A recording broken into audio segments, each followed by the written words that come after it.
Hey there, this is TamFam, founder and CEO of Asian Efficiency, where we help people become more productive at work and in life. And today I'm joined by my co-host of the Productivity Show, Brooks. How are you today, Brooks? I'm great. As we mentioned in a previous episode, we record these on meeting days. So I've been talking to Tan literally since 7:30 a.m. this morning, my time. So really happy to carry the trend on and talk for another 35 minutes or so. I think a lot of people are going to be very jealous of the fact that you have that privilege. At least I like to think so and hope so. But We'll go with that. I can also imagine that you might be very annoyed by me at this point. So either way, I hope this is the last time today that we're going to be talking to each other and wait till tomorrow. But we're not here to talk about our personal ethics. We're here to talk about different productivity systems. So before we start diving in, one of the things we always like to do on the show is share some of our favorite productivity resources as of lately. So I have three of them here today. The first one is an app called Zero. This allows you to track your fasting. So if you do any sort of fasting, whether it's intermittent fasting, alternate fasting, where you're basically not eating for a certain number of hours, this is a great app that you can use for tracking your stuff. So this is available on iOS and Android. And it used to be 100% free, and it still is, but they have a bunch of in-app upsells if you wanted to have more features unlocked. But if you just have the basic version, you can get along just fine. So, which is the one that I use. So that's the one I would recommend first. The second one is a T framework thingy that I'm sure, have never heard of. No, I'm kidding. This is the productivity system that we kind of created here at Asian Efficiency. So I want to make sure that we link to the T framework here in this show note as well, so you have access to that. And then the second one, or the third one, I should say, is the Gtd Setup Guides. So GTD is another productivity system that's really popular, right? Popularized by David Allen, the founder of it.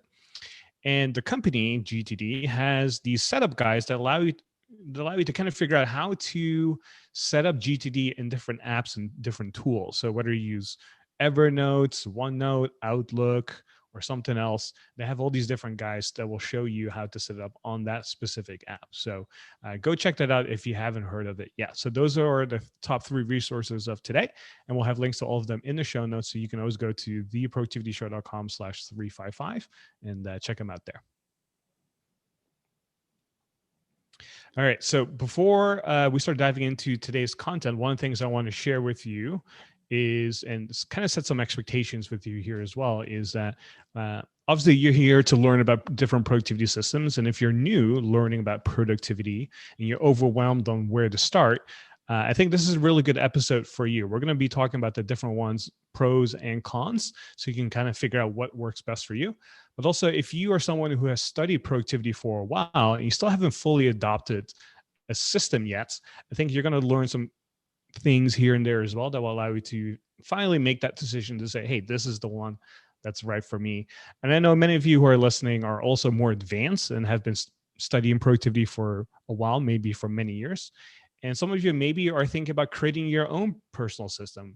And so I think some of the content that we're going to be sharing with you today will help you with that as well. So you can take some of the best parts of all the systems and maybe make your own thing here. So next week's episode is all about how to do less by this guest and friend of mine, Ari Mizell. You might have heard of them, of The Art of Less Doing. So if you're excited to learn more about how you can accomplish more but do less at the same time, I think you're going to be really pumped for this episode next week. So Brooks, let's start diving in here. So when we're talking about productivity systems or a productivity system in general, what do we actually mean with that?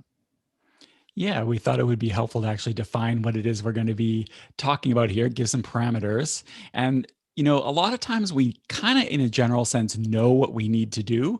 We just have trouble actually doing it.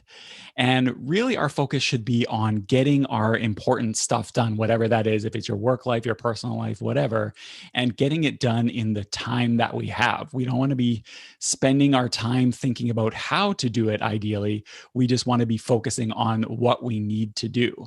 And this is where a productivity system comes in. It's kind of like a set of best practices that will help you have some guideposts and let you focus on what you should be working on.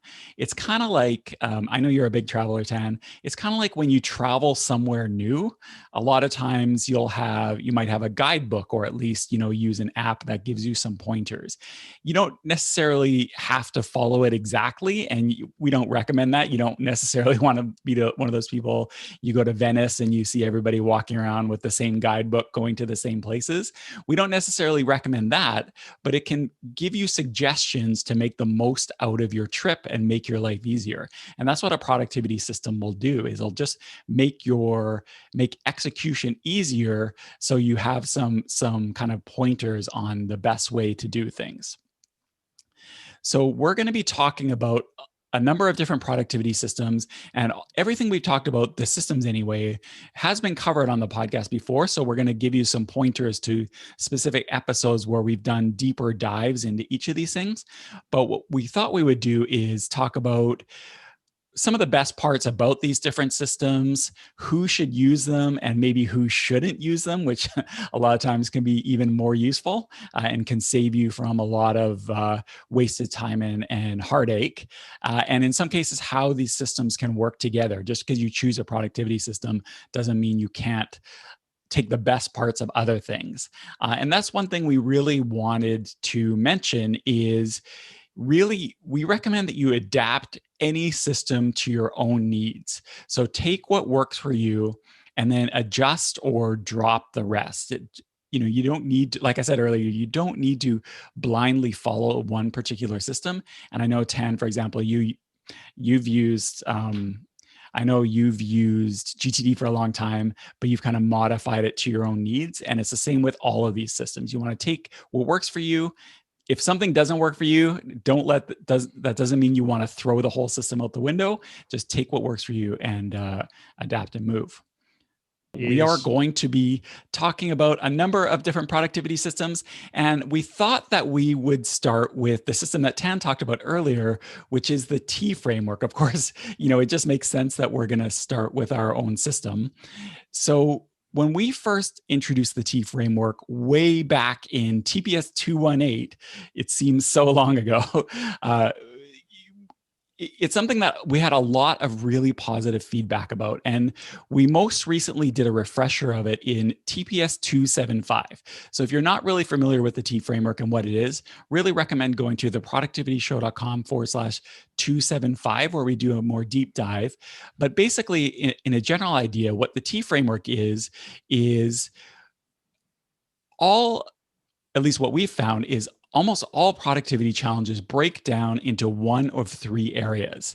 Maybe you don't have enough time, or at least it can feel that way.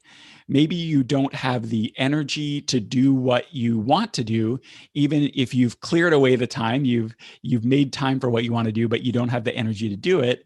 Or maybe you're distracted and unfocused and can't give things the attention that they need. So the T framework stands for time, energy, and attention. So how to use the T framework? Well, once you know that your levers are time, energy, and attention, you have a way to identify your productivity challenges. So you can look at it and say, okay, which of the three do you feel like you're lacking? And what can you improve on to take things to the next level? So what can you do quickly to win back time? What can you do quickly to improve your energy? What can you do to remove distractions and improve focus and regain your attention? And just as a teaser, in the upcoming weeks, we're going to actually be doing a deep dive into each of these with some specific examples of things that you can do. But Tan, how have you found the T framework helpful for you, and who do you think that it would be good for? So when I kind of start breaking down what most of our clients were dealing with, I kind of noticed a recurring theme. So the order of the T framework is also important. It's something that we haven't really talked about a lot, but it is a specific order: time, energy, and intention. Not because it's an easy acronym to remember, although that definitely helps. But most people who come to us usually lack time in their life. And that's the first thing that they want to tackle. And the beautiful thing about our framework is that everyone's life is going to be different and everyone's way to win back time is going to be different, because one person might be, for example, in a situation where they have a full-time job, and because they're committed to their craft and their work and their career, they have to be at work for 60, 70 hours a week, right? There's oftentimes not a lot of things we can do there to win back time, but in the other areas of their life, we can't. And we want to make sure we can identify those opportunities, right? But then we also have people who just work regular 40 hours a week, but still figure out a way to not meet their deadlines. And oftentimes then we talk about different strategies to win back time compared to those who have like 70 or 80-hour work weeks, right?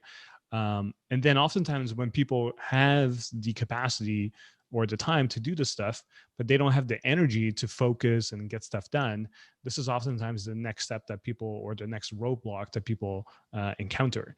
And this is something that I've seen in my own journey as well. And then the journey after that is oftentimes, okay, I have the time, I have the energy to do stuff, but am I now focusing on the right thing? So am I prioritizing my work? Am I setting time aside and energy and attention for the right thing, right? Hence the third currency here, attention. And so what I have found is that this framework is just very universal because it applies to everyone, and it doesn't matter what kind of situation you're in. Even I use this every single, I wouldn't say every single day, but every single week at least, to kind of diagnose, like, where am I off?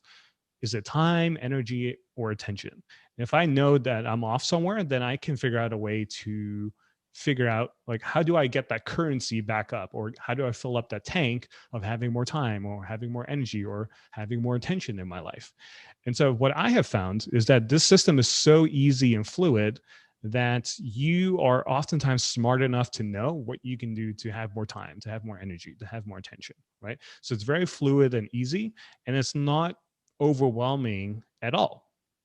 And we do have guides and more materials that will dive deeper into how you can win back time, energy, and attention. But if you just think on a high level, this framework is actually relatively easy and simple that I think almost anyone can use. Hence why I really wanted to put it out there, because it's just so simple.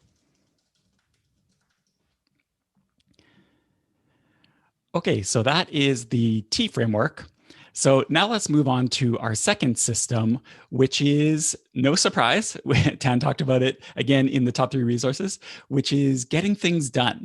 So getting things done, or GTD, is a productivity system developed by David Allen. We've talked about it many times on the podcast. By my initial, just quick skimming of our podcast list, at least 5 episodes we've done about GTD. But the most recent one I would recommend is a refresher. So TPS322, we did a refresher of GTD. So go to theproductivityshow.com/322 if you want to learn more about that.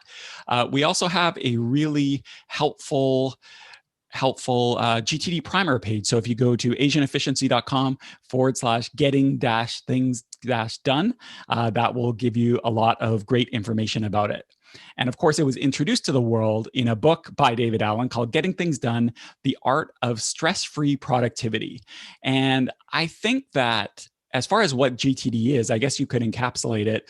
A lot of times we focus on the first part of that title, which is getting things done, as a way to get more stuff done. But the more kind of experience I have with GTD, the more I realize it's actually the second part of the title, the art of stress-free productivity, that is the real winner for GTD.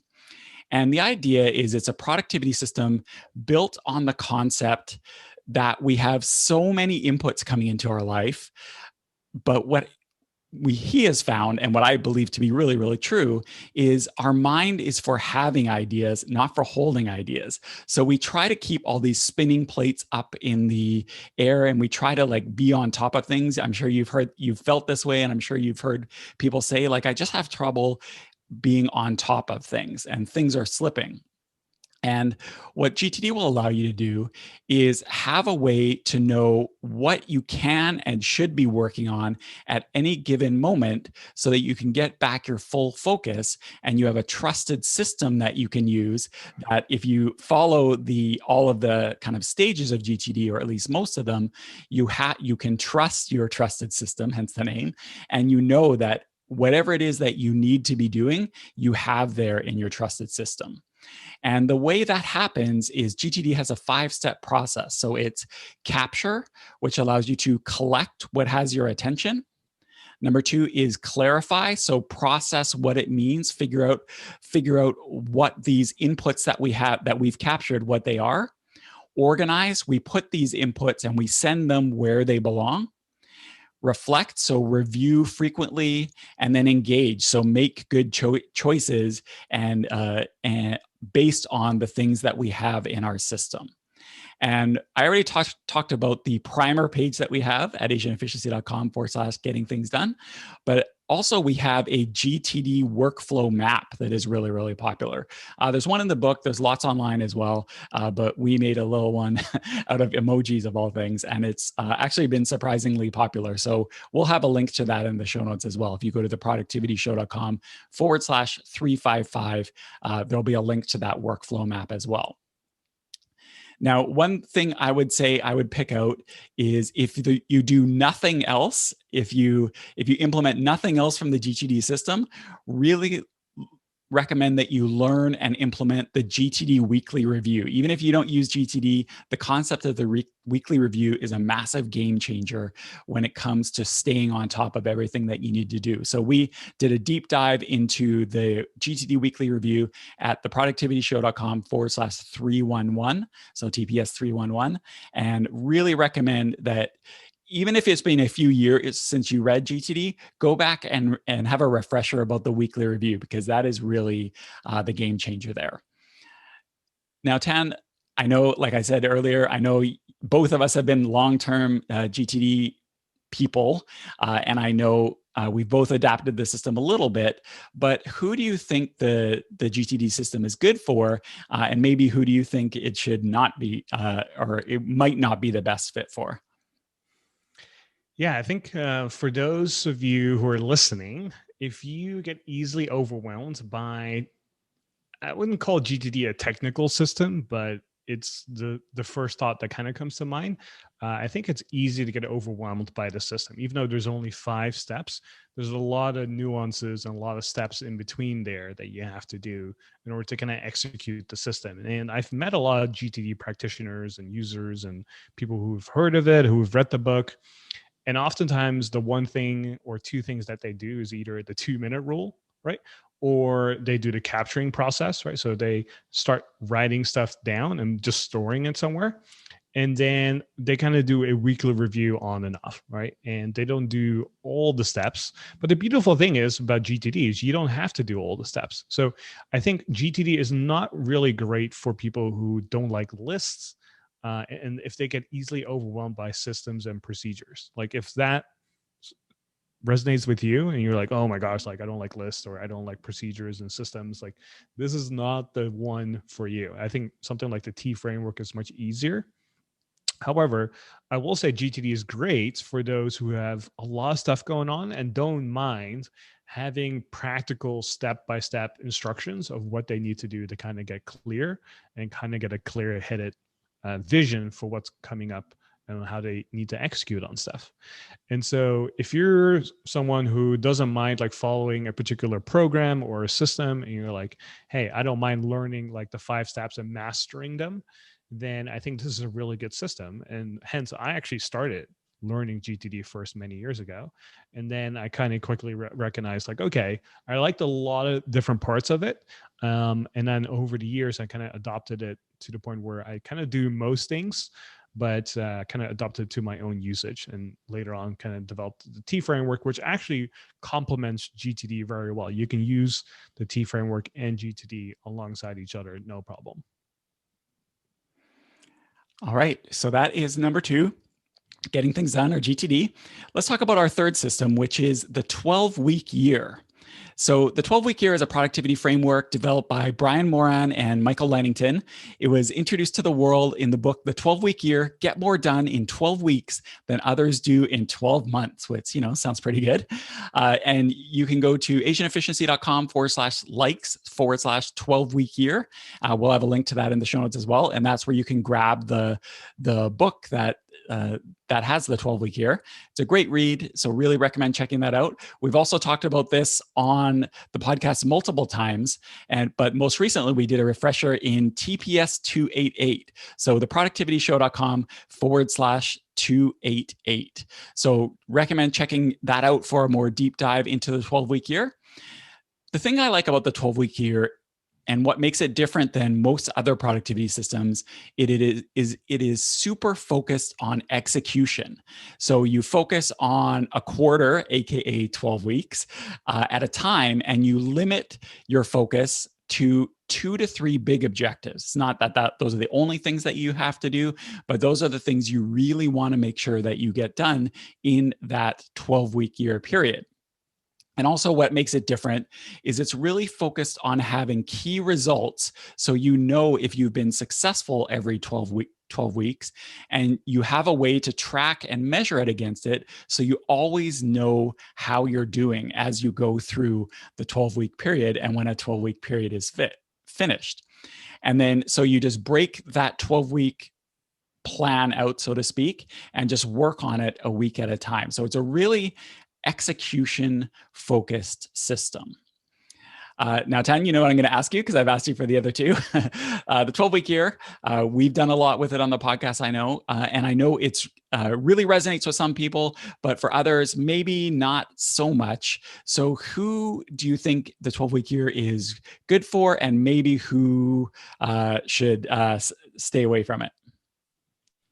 Yeah, I think where the 12-week year is different from something like getting things done or the T framework is that the 12-week year is heavily goal focused. So GTD, you can kind of adopt it and just use it for day-to-day work, and you're going to be great and you're going to be fine, right? Same thing with the T framework. But I think where the 12-week year really shines is that it's so heavily focused on goals and making sure that you're measuring progress and that you're always progressing every single week towards the goal, right? So it requires a little bit more upfront work because you're not necessarily learning a new system. Not only that, I should say, you actually are learning a new system, but also it comes with a lot of habits that you have to build.